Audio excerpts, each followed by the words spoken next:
When you picture the defining moment of a major scientific breakthrough, it's almost always this incredibly cinematic scene. Right? Yeah, like out of a movie. Exactly. Someone alone in a lab late at night, staring at a bubbling flask or scribbling furiously on a chalkboard until the math finally The clicks. music swells and suddenly everything makes sense. Yes, but it's such a pervasive myth in our culture. It really is the lone genius having that solitary eureka moment, and it completely obscures the actual machinery of how knowledge is, actually created. Right, because when you peel back the layers of how advanced academic research actually gets done, the reality looks way less like a solo marathon and, well, a lot more like a really intense, high-stakes arranged marriage. That is a highly accurate, if maybe a bit terrifying way to describe it.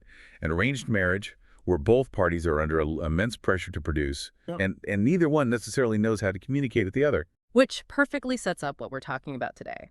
Welcome to the Deep Dive.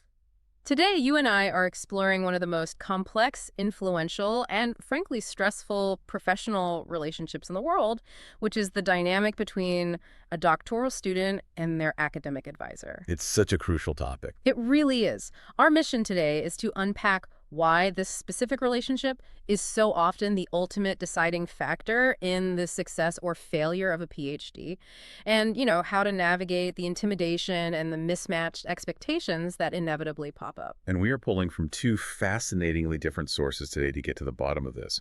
One from the cutting edge of hard science in the U.S., and one from the clinical healthcare world over in the U.K. Right. So first we have a 2021 careers column from the journal Nature. And what is so compelling about this piece is who actually wrote it. Right. It wasn't written by university administrators or tenured professors. It was written collaboratively by a group of PhD candidates and students from MIT. Specifically from civil and environmental engineering, alongside transportation and logistics. Yeah, so we are talking about folks right in the trenches at MIT, literally building the infrastructure of the future. Exactly. And then providing a very different contextual backdrop, we have an academic review from 2008 by Paul Gill and Philip Bernard. And this was published in the British Journal of Nursing. Which focuses on a completely different demographic. It does. It focuses exclusively on clinical nurses in the United Kingdom who have decided to undertake PhDs. Now, I should mention, when we first looked at these sources, we were really hoping to find this simple, straightforward listicle for you, like 10 simple rules for selecting the perfect PhD supervisor. That would certainly make life easier, wouldn't it? It would, but the reality in these papers is much more complex and honestly infinitely more interesting. Those 10 simple rules, they don't exist because human relationships just don't fit into neat little checkboxes. They really don't. Instead, these texts reveal the gritty, fascinating realities of what we call managing up and the psychological friction that happens behind closed laboratory doors. And it is remarkable that these two sources, they're separated by more than a decade, an ocean entirely different academic disciplines. But they essentially diagnose the exact same fundamental human problem. Yes. The stakes might be different for an MIT engineer modeling a smart city versus, a UK nurse researching patient outcomes, but the interpersonal hurdles are absolutely identical. Okay, let's unpack this from the very beginning of the journey. So you've been accepted into a doctoral program. The acceptance letter comes in the mail. You celebrate. And according to the Nature column from the MIT students, you are simultaneously stepping into a brand new professional relationship with your advisor. Which is incredibly daunting. Totally. And they point out something that feels like a huge paradox. Okay. This is a moment of immense triumph, but it is also immediately paralyzing. Yeah, the authors describe a very specific potent emotional cocktail here. You are interacting with someone for whom you likely have an immense amount of respect and admiration. This is a leading mind in your field. This is someone whose papers you've obsessively read, whose theoretical frameworks you've studied for years. But that exact same deep admiration is what causes the student to feel, as they describe it, slightly intimidated. I think slightly might be the understatement of the century for a lot of people. Oh, absolutely. Imagine you're a high school basketball prodigy, and you just got drafted to play for your absolute favorite franchise, the team you grew up watching, and the head coach. It's your childhood hero. The person whose poster was literally on your bedroom wall. Exactly. The emotional stakes in that scenario are astronomically high. You aren't just learning a new playbook. You are trying to validate your own existence to your idol. And you'd be thrilled, obviously. But the first time you drop a pass in practice or miss a defensive rotation, you aren't just messing up in front of a regular boss. Right, you're disappointing your hero. And in the context of a PhD, that intimidation factor can absolutely freeze a student. When you are terrified of looking foolish in front of a brilliant mind, you stop asking the foundational questions. Questions that aren't actually foolish, but are totally necessary for the research. Exactly. You start hiding your mistakes. You might even ghost your advisor, avoiding scheduled meetings because you feel like your data isn't good enough to show them yet. Wow, ghosting your own PhD advisor. It happens all the time. That emotional tension, the admiration masking as fear, is the starting point for almost every PhD relationship. So the arranged marriage starts out with one person practically worshiping the other, which is just a terrible dynamic for actually getting any work done. So how do you break that spell? Because if you stay frozen, hiding your failed experiments in the back of the freezer, the research just dies. Well, the MIT authors provide a crucial shift in perspective to counteract this paralysis. They remind students of one core, unshakable truth. Your supervisor has a vested interest in your success. A vested interest, meaning if you win, they win. Exactly. If we connect this to the bigger picture of how academic laboratories actually function, academic supervisors or principal investigators, PIs, they rely entirely on their PhD students to produce research. Right. The PI is not the one holding the pipette or running the statistical models at 2 a.m. The student is. And the PI needs that research to publish papers, Right. to secure the next multi-million-dollar grant, to push the lab's work forward. So their whole livelihood is tied to the student. Completely. Their own career advancement, their tenure track, their funding, their reputation within the university, it is all tethered to whether or not you, the student, succeed. Because suddenly it's not a parent-child dynamic anymore, it's a professional partnership. You are the lead developer at a startup, and they are the CEO. That realization dismantles the intimidation. You are no longer a fan trying to impress a celebrity at a meet and greet. You are a junior partner in a shared enterprise. Right. Recognizing that your advisor actively needs your data to be good and needs you to graduate shifts the power balance in the student's mind just enough to make the relationship functional. But wait, if both the student and the advisor desperately want this project to succeed, like, if their incentives are totally aligned, why does the relationship implode so often? I mean, it's clearly not a lack of shared goals. This brings us to the core friction that derails so many academic careers. And the Gill and Bernard Review from the British Journal of Nursing is highly illuminating here. Right, the UK nurses. Exactly. We're looking at clinical nurses entering PhD programs. These are individuals who have often spent years working as highly competent senior healthcare professionals. They know how to run a hospital ward. Yeah, they're not kids fresh out of undergrad. Right. And now they are entering an academic research environment, which is, as the authors note, highly complex, ambiguous, and time-consuming. What blew my mind reading the Gill and Bernard paper is they're finding that when common problems pop up during a PhD, and they always do, right? Funding dries up, a methodology fails. The root cause of the failure isn't usually the science itself. No, it rarely is. It's not that the microscope broke. The fatal problems are overwhelmingly rooted in the supervisory process. The relationship itself is the most critical variable. Research consistently shows that effective supervision influences the actual quality of the final thesis more than almost any other factor. But surely MIT or the UK nursing boards require some level of project management to even get funding. Like, I have to challenge the premise here a little bit. Okay, go for it. We are talking about world-class researchers building advanced civil engineering models and brilliant healthcare professionals who literally manage life and death situations on a daily basis. These are incredibly smart, highly educated people. Why can't they just manage a calendar and communicate effectively? It's a perfectly logical assumption to make from the outside, but it completely misunderstands the incentive structures of academia. Subject matter brilliance does not equate to managerial competence. Because they aren't promoted for being good bosses. Exactly. Let's look at how someone becomes a tenured professor. They are rewarded for writing brilliant papers, for having high citation counts, for securing massive grants. Right, it's all about the research output. The university system rarely, if ever, rewards them for their emotional intelligence, their conflict resolution skills, or their ability to project manage a nervous 24-year-old through a 5-year research cycle. Oh, man. So there is no HR training pipeline for becoming a PhD supervisor. None.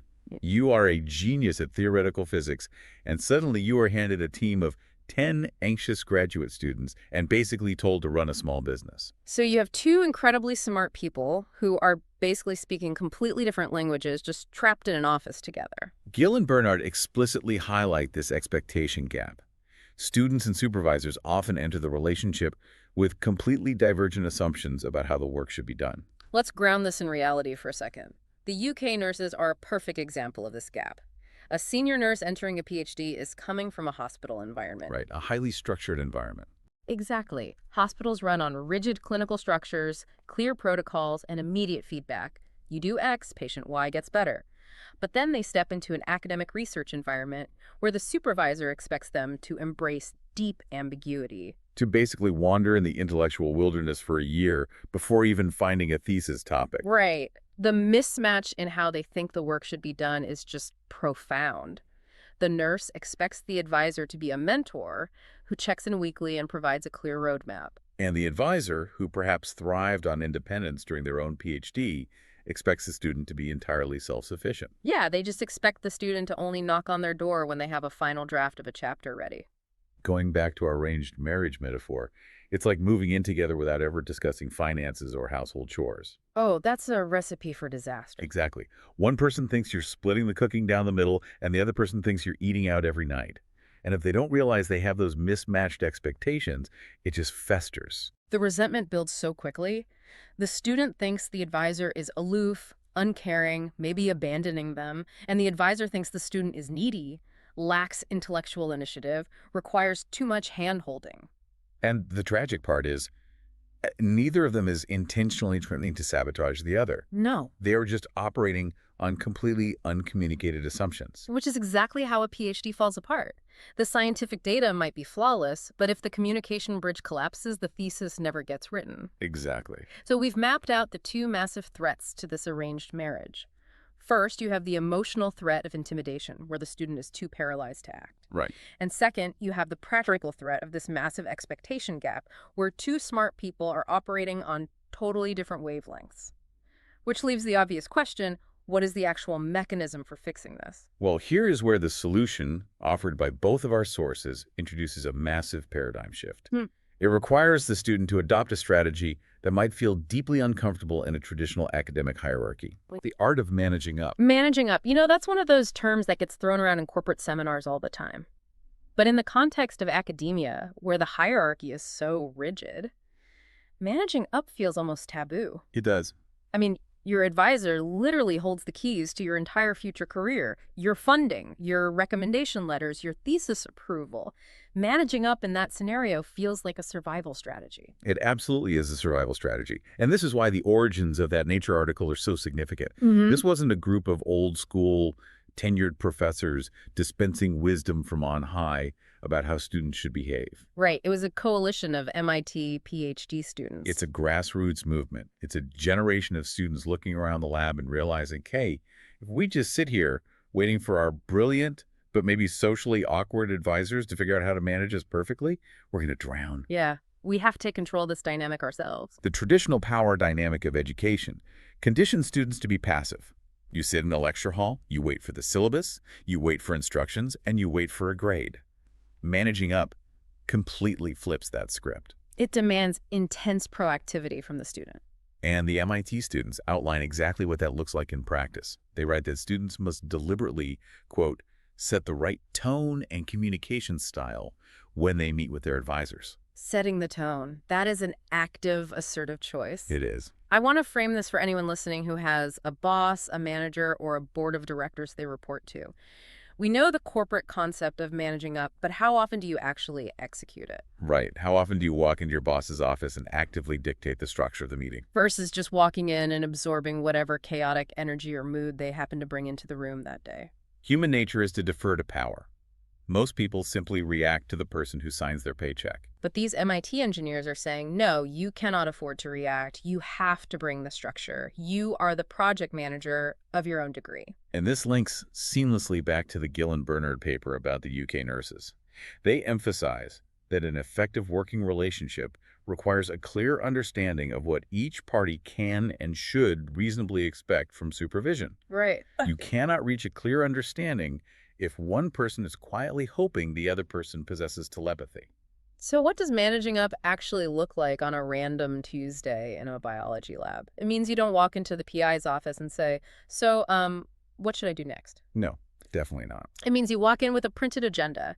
You say, here are the 3 roadblocks I hit this week. I work best when we set hard deadlines, so I'd like to propose we review the data next Friday. Does that timeline work for you?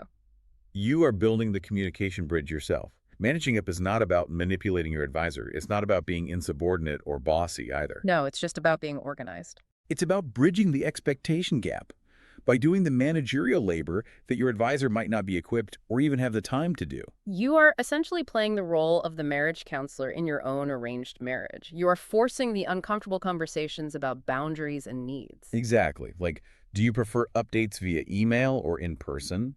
Do you want to see the raw, messy data or only the polished graphs? And by doing so, you are neutralizing the intimidation factor we discussed in the beginning.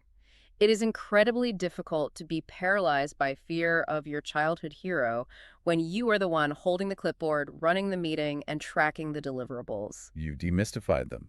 They aren't a godlike figure anymore. They are just a colleague who needs you to hit your milestones. You are asserting yourself as a professional partner. You are taking the mystery out of the relationship and replacing it with functional mechanics. Which really changes how we should view the entire PhD process. Whether you are a civil engineering candidate at MIT, designing the transportation systems of the future, or a senior nurse in the UK diving deep into clinical research protocols, the lesson is exactly the same. Right. The complexity of a PhD requires so much more than sheer academic rigor or raw intelligence. A high IQ and an incredible work ethic are just the baseline requirements to get into the building. Actually, finishing the degree requires managing a highly fragile, highly nuanced professional relationship. It requires you to actively overcome your own natural intimidation and to deliberately align differing ways of thinking and working before they derail your progress. And honestly, while our sources are specifically analyzing doctoral students, this is universally applicable. Absolutely. Think about it. Managing up and knowing how to proactively set the tone in a room full of intimidating high-level people, that is a superpower in any career path. It really is. If you can bridge the expectation gap with an eccentric Nobel-chasing genius at MIT, you can definitely handle a quarterly review with your regional manager. It is a profoundly transferable skill because at the end of the day, whether you are in an Ivy League laboratory or a corporate boardroom, the work is being done by humans. And human relationships require intentional, constant maintenance. Yeah, it's not the cinematic lone genius staring at a chalkboard. It's an arranged marriage, and you have to roll up your sleeves and do the unglamorous work of making the marriage function. Which brings up one final, slightly provocative thought to leave you with today, building on everything we've discussed about aligning expectations. Oh, I love a good lingering question. Where does this leave us? Well, both of our sources focus heavily on how absolutely vital it is to align expectations with your supervisor so that you can achieve mutual success. Right, mutual success is the goal. And we established that the supervisor has a vested interest in your success. But if we dig a little deeper into the motivations of these two individuals, what happens when a student's definition of a successful PhD diverges completely from what the supervisor thinks success looks like? Oh, wow. Like our UK nurse, what if the nurse's ultimate goal is just to finish the thesis, get the credential, and return to the hospital to improve patient care on the ground? Right.